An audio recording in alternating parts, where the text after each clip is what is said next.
Sajid Chenoy, one of the biggest problems in the Indian economy has been gross non-performing assets, GNPA.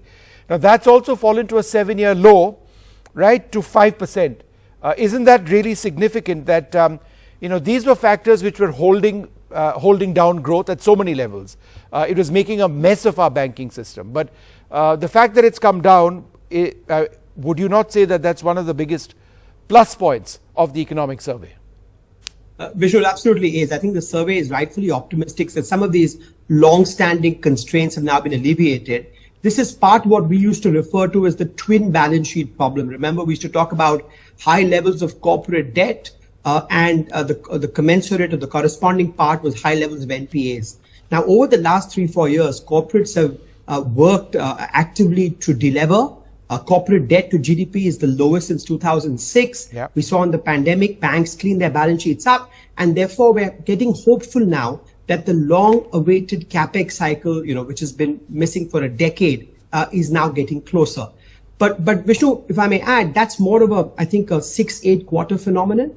I think the immediate trade-off at this point is a lot of our growth in the last 2 years has come from exports, both last year and the year before. And what we are looking at right now is a pretty meaningful global slowdown.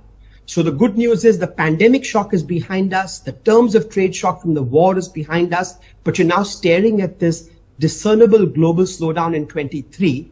And so the budget tomorrow will, on the one hand, have to be mindful of and anticipate the slowdown. On the other hand, we can't take our eyes off kind of macro stability issues because, global rates are the highest they've been in 20 years. Will inflation come off? Will the Fed be high for long? What happens to commodity prices? There are any number of event risks or macro stability risks. So what I'm looking for tomorrow really is this balancing act.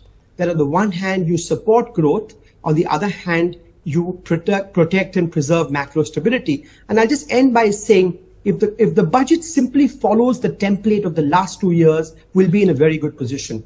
What do I mean by that? The last 2 budgets essentially had, realistic fiscal consolidation. They had conservative revenue assumptions, which is good to have in a year where growth may slow. And most importantly, there was this strategic push towards public investment. And Yes. I can't emphasize that enough, that we have to be doubling down on public investment, physical infrastructure, health, education, because the states are lagging a little bit. And my own sense is the private investment cycle will still take another 4-6 quarters given the global backdrop. So if the budget tomorrow can do what the last 2 budgets did, reduce the deficit, be conservative on taxes, and double down on capex, I think that would be exactly what the doctor ordered.